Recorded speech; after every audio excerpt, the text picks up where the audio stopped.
Et salut à tous, j'espère que vous allez bien. Alors aujourd'hui on se retrouve pour un petit tour du côté de l'actu. On a pas mal de trucs sur Starfield, puisque c'est un petit peu la grosse sortie du moment.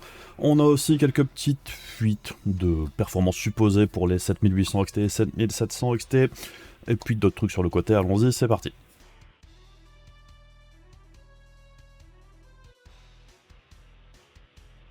Et on commence avec AMD avec une rumeur qui circule un petit peu du côté des forums chinois, qui regroupe un petit peu tous les distributeurs de GPU et compagnie, comme quoi la 6650 XT pourrait être en fin de production, tout simplement, et qu'elle ne serait plus distribuée dans plus très longtemps. Donc tout simplement ce que ça veut dire, c'est qu'on arriverait tout petit à petit en fait à la fin des stocks.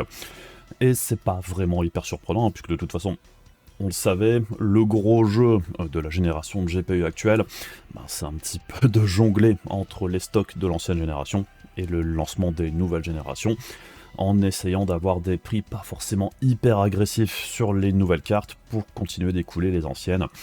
C'est un petit peu ce qui s'est passé avec le lancement de la 7600 par exemple, où la 6650 XT était un petit peu moins chère pour des performances quasiment identiques. Donc bref, on arriverait tout doucement au bout du stock de 6650 XT. Par contre, ça ne veut pas dire par exemple qu'on ne pourrait pas encore avoir de la RX 6600 tout court qui reste à vendre, puisque de ce qu'on a aussi entendu dire à droite à gauche, AMD avait produit beaucoup de Navi 23. La 6650 XT elle-même a plus vraiment de raison d'exister maintenant que la 7600 est là. Par contre, la 6600 tout court, elle pourrait toujours être vendue moins cher que la 7600 comme c'est le cas à l'heure actuelle. Toujours du côté de chez AMD, on a eu une interview de Scott Erkelman sur le site Club 386 qui est assez intéressante en fait, puisque ça aborde pas mal de sujets en ce qui concerne les Radeon 7800 XT et aussi un petit peu sur la stratégie d'AMD autour de ces cartes là, et un petit peu les forces, les faiblesses de RDNA 3 et compagnie. Donc si ça vous intéresse, faudra peut-être passer par un traducteur, si pour vous l'anglais c'est un problème, mais c'est vrai qu'il y avait quelques sujets assez intéressants, comme le fait qu'AMD soit un petit peu derrière sur le ray tracing. AMD en est conscient, ils prennent ça en compte quand ils calculent leur prix par exemple, et ils indiquent également qu'ils amélioreront ça par la suite. Fort logiquement, on se doute bien que les futures générations seront meilleures du côté du ray tracing. Il y a un moment, ça parle aussi un petit peu de la consommation, comme quoi, par exemple, les futurs 7700 XT, 7800 XT consomment plus, par exemple, que la 4070, puisque la 4070, on est en dessous des 200 watts de consommation en utilisation. La 7800 XT, ça tourne aux alentours des 260 watts à environ, il me semble. Et un des arguments qu'il développe ici, c'est que, par exemple, pour les joueurs, la consommation, c'est pas forcément le truc qui est toujours le plus important. Après, c'est vrai qu'entre 200 et 250, 260 watts, au final, sur la longueur, ça change pas énormément sur la facture. Le plus gênant au niveau de la consommation, pour moi je trouve, c'est plus le dégagement de chaleur, plus que la consommation brute, puisque le dégagement de chaleur, ça peut être assez pénible, particulièrement en été. Après, la consommation elle-même, à part si vous passez votre temps à jouer tout le temps, c'est vrai que ça se joue à quelques dizaines d'euros par an, par exemple. Alors après, on sait aussi que le prix de l'énergie a tendance à augmenter. Là, on s'est mangé 10% en France il n'y a pas très longtemps. On sait que ça va continuer d'augmenter, par exemple, en début d'année prochaine et compagnie. Donc, quoi qu'il arrive, ça va devenir de plus en plus cher du côté de l'énergie. Ça, c'est pas une surprise. Là, il revient un petit peu aussi sur le fait qu'il y a toujours des bugs au niveau de la consommation en idle, donc au repos. Alors, ça s'améliore au fil des drivers, apparemment. Il y en a de plus en plus qui indiquent que ça fonctionne mieux qu'avant, mais c'est pas un fixe global. Il y a encore des gens qui ont des problèmes. Donc bon, au moins AMD est conscient du problème, il continue de bosser sur le sujet, c'est toujours une bonne chose. Et pendant qu'on parle des 7700 et des 7800, on a également pour le lancement de cette nouvelle gamme chez AMD, on avait eu la liste des partenaires, donc on a les classiques, Asus, Ice Rock, Biostar, Gigabyte, PowerColor, Sapphire, XFX, Milestone et une autre marque chinoise, je sais plus laquelle c'est, mais c'est vrai que MSI n'est pas présent. Et c'est pas la première fois en fait qu'MSI n'est pas là au lancement d'une gamme de cartes graphiques chez AMD, puisque par exemple pour les 7900 et 7900 XTX, XTX, ils n'étaient pas présents non plus. Et bien là, pour les 7007 et 7800 XT, ce serait le cas aussi, alors que par exemple pour la 7600, MSI était présent au début. Donc c'est vrai que c'est un petit peu bizarre, pourquoi est-ce que certains modèles, MSI est présent et d'autres pas, alors que tous les autres partenaires le sont, je dirais entre guillemets. On sait pas trop, donc on verra bien si on en apprend un petit peu plus à un moment ou à un autre, mais quoi qu'il arrive, pour l'instant, MSI arrivera très probablement un petit peu plus tard, comme ça avait été le cas pour Navi 31. Et pendant qu'on est sur le sujet de ces cartes-là, on a aussi eu une vidéo de chez Moore's Law is Dead ce matin sur les performances attendues des 7800 XT et 7700 XT. Alors selon lui, ce serait fait avec des résultats fournis par certains testeurs, et bon, c'est aussi plus ou moins ce qu'AMD a annoncé, donc en fait ça pourrait être totalement mytho son tableau. Il suffirait de reprendre les chiffres d'AMD et de les extrapoler avec différentes cartes, on arriverait plus ou moins au même résultat. Mais bon, comme je dirais on pouvait le supposer, si ces chiffres s'avèrent exacts, la 7800 XT se situerait entre la 6800 XT et la 6900 XT. On sait que la 6900 XT c'est environ 10% plus performant que la 6800 XT, donc il n'y avait déjà pas un écart incroyable. Bon, ici on tournerait très probablement plus aux alentours des 5% de plus pour la 7800 XT. Et comme on le suppose aussi depuis un bon moment maintenant, vu les specs, la 7700 XT devrait tourner aux alentours des performances de la RX 6800 actuelle. Je dirais que la seule grosse différence entre les deux cartes, c'est que la 7700 XT aurait 4 Go de RAM en moins. Rien de vraiment nouveau ici, si ce n'est qu'effectivement, par rapport à la 4060 Ti, la 7700 XT devrait quand même être un bon cran au-dessus au niveau des performances, probablement aux alentours des 20%. Et pour la 7800 XT, ça devrait être environ 10% plus performant que la 4070, tout comme AMD vient de l'annoncer dans ses propres slides il y a quelques jours. Alors après, il revient un petit peu aussi sur le lancement de ces cartes-là, un petit peu ce qui explique aussi la différence de tarif entre la 7700 XT et la 7800 XT qui n'est que de 50$, ce qui n'est pas vraiment hyper logique, puisque ça crée quand même un performance-prix bien moins attractif pour la 7700 XT. Bon, apparemment Navi 32 serait en production depuis très longtemps. AMD attendait tout simplement que les stocks de Navi 21 s'écoulent avant de lancer Navi 32. Ce qui est un petit peu l'histoire de la génération, comme je disais tout à l'heure. Après, il s'appuie également sur l'interview dont on vient de parler. Et apparemment, Scott Ackerman indique bien qu'AMD en gros utilise la même stratégie qu'entre la 7900 XTX et la 7900 XT au niveau de la segmentation tarifaire.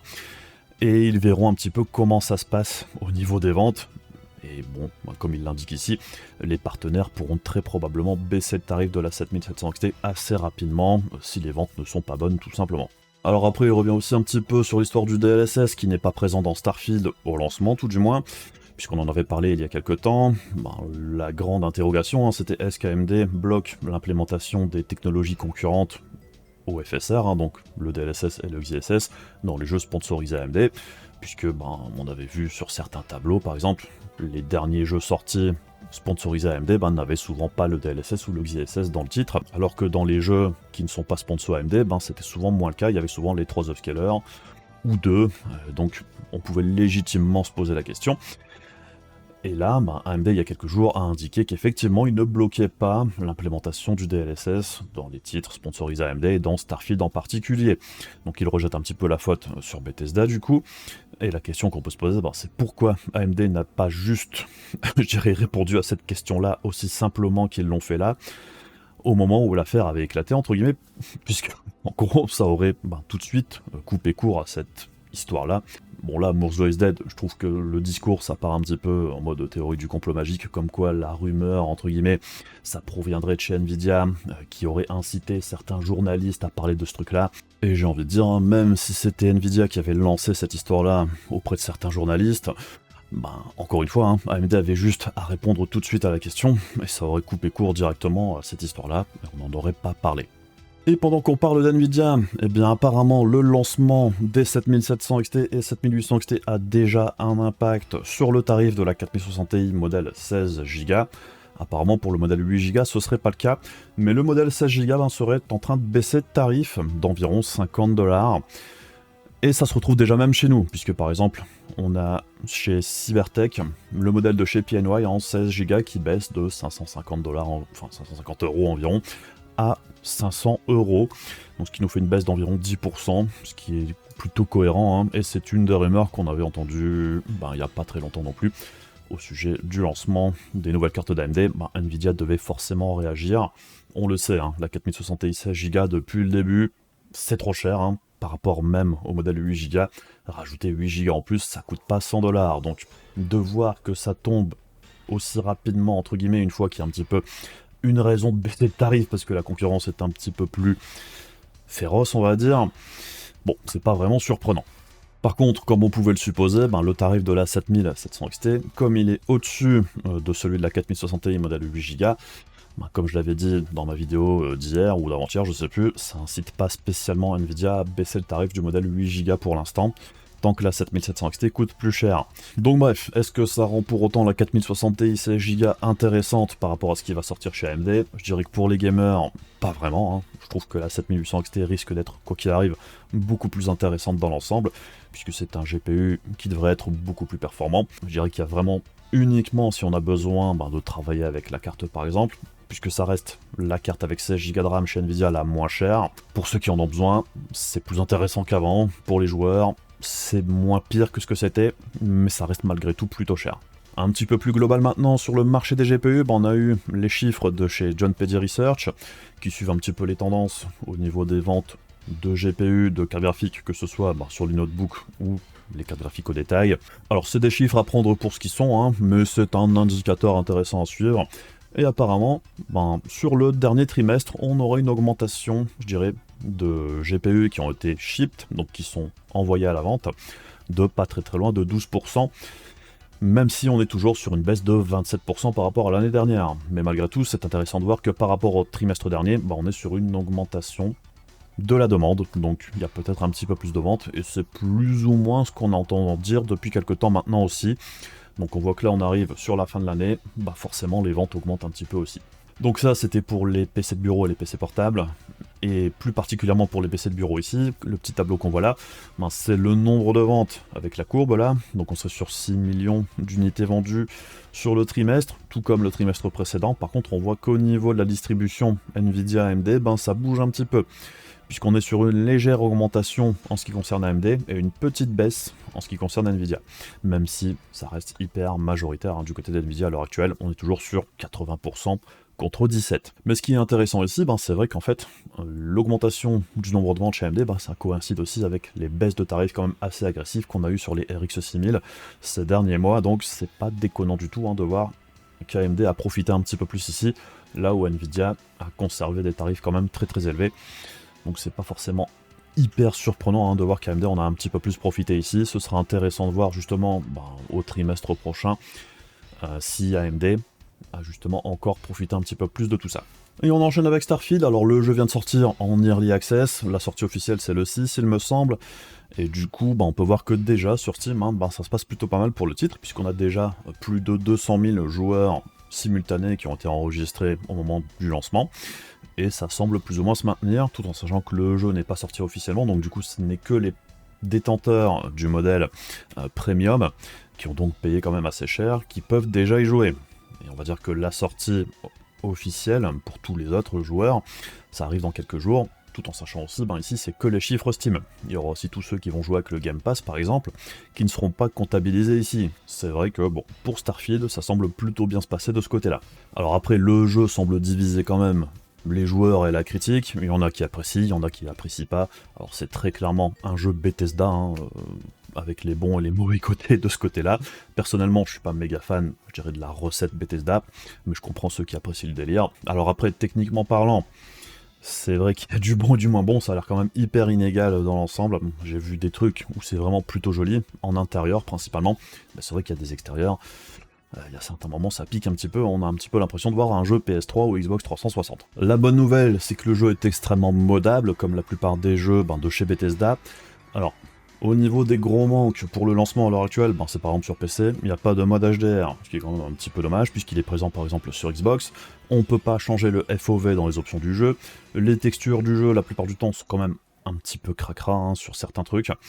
Donc on peut supposer qu'on aura des packs de textures faits par les modeurs assez rapidement pour corriger un petit peu tout ça, ce qui devrait améliorer le rendu du jeu, puisqu'il y a quand même certaines textures qui étaient quand même un petit peu dégueu. Alors on a Hardware Unbox qui a sorti une vidéo aujourd'hui sur le titre, pour l'optimisation, pour avoir les meilleurs réglages, puisque le jeu est quand même particulièrement lourd, et je trouve que par rapport à ce qui est affiché, c'est quand même un petit peu gourmand par rapport à ce qu'on a à l'écran, donc bon. Ce qui semble ressortir de tout ça, c'est qu'au niveau de l'optimisation, il reste quand même pas mal de taf, comme bien souvent. Au niveau des réglages graphiques, il y a quelques réglages qui bougent énormément pour un gain visuel plutôt questionnable. Au niveau des upscalers, comme on le sait maintenant, on n'a que le FSR2 dans le titre, mais il y a déjà des mods qui sont sortis pour ajouter le DLSS ou le XeSS.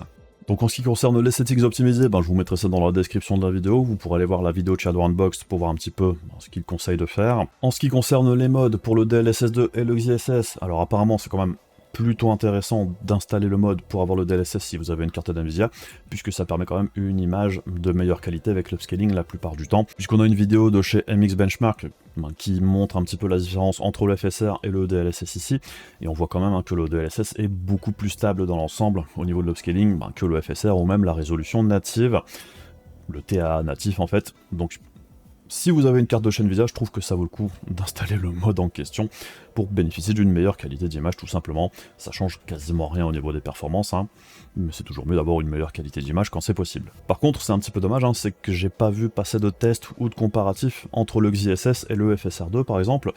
Donc si vous avez le jeu que vous pouvez tester, vous pouvez voir par vous-même, puisque souvent le XeSS permet d'avoir une image un petit peu meilleure maintenant que le FSR2. Donc si c'est le cas ici sur Starfield, ça veut dire que même ceux qui ont une carte d'AMD auraient plus intérêt à activer le XeSS que le FSR. Donc ça coûte rien à essayer.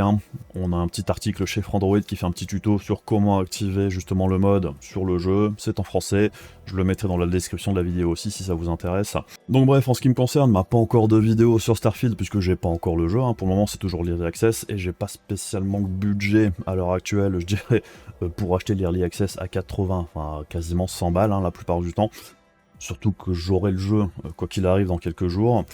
Donc bref, dites-moi si ça vous intéresse que je fasse une vidéo dédiée à Starfield comme j'ai pu le faire pour d'autres jeux, puisque je pourrais peut-être essayer de le caser avant l'arrivée, je dirais des 7800 XT, 7700 XT. Mais bon, si je fais pas de vidéo dédiée, de toute façon on aura les résultats, je dirais dans beaucoup de GPU, pour les tests justement des 7700 XT, 7800 XT, donc je testerai le jeu quoi qu'il arrive. Et puis ben voilà, je pense qu'on a fait un petit peu le tour pour aujourd'hui. Comme d'habitude, si vous voulez soutenir la chaîne, n'hésitez pas à faire le truc pénible de YouTube, il y a également la page Ko-fi. Et puis on se retrouve très rapidement pour d'autres vidéos, je vous fais des bisous, je vous dis à la prochaine, salut!